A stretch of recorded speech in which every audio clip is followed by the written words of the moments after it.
If I wanted to sell, I would have sent it from Dubai itself to America, London, anywhere around the world. From Philippines.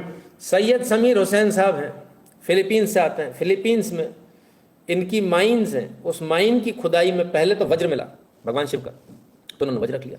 फिर इसके बाद में जो है त्रिशूल मिला, त्रिशूल की इन्होंने कार्बन डेटिंग कराई और वज्र की कार्बन डेटिंग कराई। 10,000 साल से ज़्यादा पुराना है ये निकल कर आया। जैसे ये निकल कर आया, इसकी वैल्यू जो है अरबों खरबों में हो गई, खड़े खड़े अरबों खरबों में। 10,000 ईयर्स ओल्ड त्रिशूल फाउंड इन फिलीपींस, 10,000 साल पुराना। ठीक है, तो मालूम चला कि भाई ये तो बहुत पुराना है, एंटीक है, किसी भी भाव बिक जाएगा। लोगों ने इनको बड़े ज्ञान दिए साहब, सैयद हुसैन साहब को, मुसलमान हैं, इनको बड़ा ज्ञान दिया, बेच दो, फायदा हो जाएगा, ऑक्शन कर दो, अरबोपति खरबोपति बन जाओगे रातों रात। सही बात, जब टीपू सुल्तान जैसे कबीले आई लड़ाके की, तलवार 250 करोड़ में बिक सकती है, तो फिर ये क्या चीज़ है, ये तो और महंगा बिकेगा। तो बड़ा ज्ञान दिया लोगों ने इनको, सैयद हुसैन साहब को। सैयद हुसैन साहब ने किसी की ना सुनी और उन्होंने कहा ये भगवान शिव का त्रिशूल है, ये भारतीयों का है, भारतीय उनकी पूजा करते हैं। फिलीपींस में आज की तारीख में नहीं हो रही है, कोई बात नहीं, लेकिन इसे मैं भारतीयों को ही दूंगा। पहले ये दुबई गए और दुबई से फिर वहाँ से इस त्रिशूल को भारत लेकर आए और भारत के हवाले कर दिया, भारतीयों को दे दिया कि भैया आपके भगवान शिव का त्रिशूल है, आप रखिए, पूजा कीजिए, जो करना आपको कीजिए। 10,000 साल पुराना। अब उम्मीद मैं ये करूँगा कि सरकार इसको रख के ना बैठ जाए, इसकी पूजा करने दे प्रॉपरली, इसको स्थापित किया जाए और काशी कॉरिडोर में अगर करना चाहें तो वहाँ कर ले, अन्यथा किसी और जगह करना चाहें तो वहाँ कर ले, लेकिन इसको प्रॉपर स्थापित किया जाए। जब आपने सिंगोल स्थापित किया है तो थोड़ा इसको भी स्थापित कर लीजिए, अच्छी बात है। सिंगोल स्थापित होने के बाद सब कुछ बड़ा अच्छा हो रहा है। हाँ, वज्र भी मिल गया और त्रिशूल भी मिल रहा है, 10,000 साल पुराना, वज्र 3,000 साल पुराना है। कितने कमाल की बात है ना।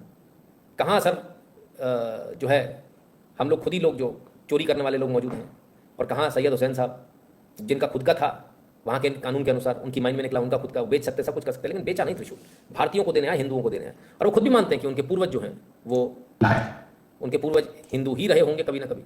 चलिए आइए देखें। हिंदू मजहब के भगवान शिवा का त्रिशूल और इंद्र भगवान का वज्र यानी थंडरबर्ड एक मुस्लिम नौजवान को मिला है। काफी दिलचस्प खबर है आपके सामने पेश कर रहे हैं। सैयद समीर हुसैन फिलीपीन में महीने करते थे। 2015 में महीने के दौरान इन्हें त्रिशूल और वज्र मिला, जो हिंदू मजहब के भगवान शिवा और इंद्र का माना जाता है। इसे देखकर वो हैरान हुए, किताबों से उन्हें जानकारी हासिल की। लंबे रिसर्च के बाद पता चला कि ये 10,000 साल पुराना मटेरियल है और ये भगवान शिव इस्तेमाल करते थे और भगवान इंद्र अपने हाथ में इसे पकड़ा करते थे। समय के मुताबिक ये हथियार है और हिंदू मजहब की किताबों में इसका जिक्र है। इनका मानना है कि हिंदू मजहब के शिव भगवान इसी हथियार का इस्तेमाल करते थे, वो हमेशा इसको हाथ में पकड़ते थे और इंद्र भगवान के हाथ में ये वज्र हुआ करता था। कमाल है साहब, अगला आदमी वहाँ से लेकर आ रहा है। और हमारे यहाँ आदि पुरुष जैसी मूवीज़ बन रही हैं, हमारे तमाम सारे इतने बखेड़े खड़े हो रहे हैं, हमारे यहाँ की बात एक उल्टे सीधे बयान आ रहे हैं।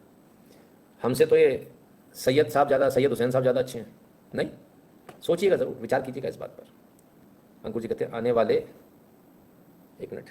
आने वाले कल्प के ब्रह्मा श्रवण भगवान कैसे नहीं, फिर कुछ भी मुँह से विष्टा करनी। अब देखिए अब अंकुर जी क्या करें, बड़ी विचित्र बात है ना। Ram Ankur ji, this days livestock export bill 23 is in news, many celebs are boycotting it, would love to hear your analysis on it tomorrow. बिल्कुल अभिषेक महाजनी, कल हम इसको लेंगे, है ना, हमारे टारगेट में है, हमने इसको शॉर्टलिस्ट कर लिया कल के लिए। स्थापना should be done in Gyanvapi after judgment. हाँ, ऐसा भी कर सकते हैं, आफ्टर जजमेंट भी कर सकते हैं, ठीक है ना, तो ज्ञानवापी में भी कर सकते हैं, ठीक है ना। चलिए, तो इतना फ़र्क हो गया सर, क्या से क्या हो गया देखते देखते, अपने पराये हो गए, पराये अपने हो गए, ऐसी वाली स्थिति हो गई है तो, हैं।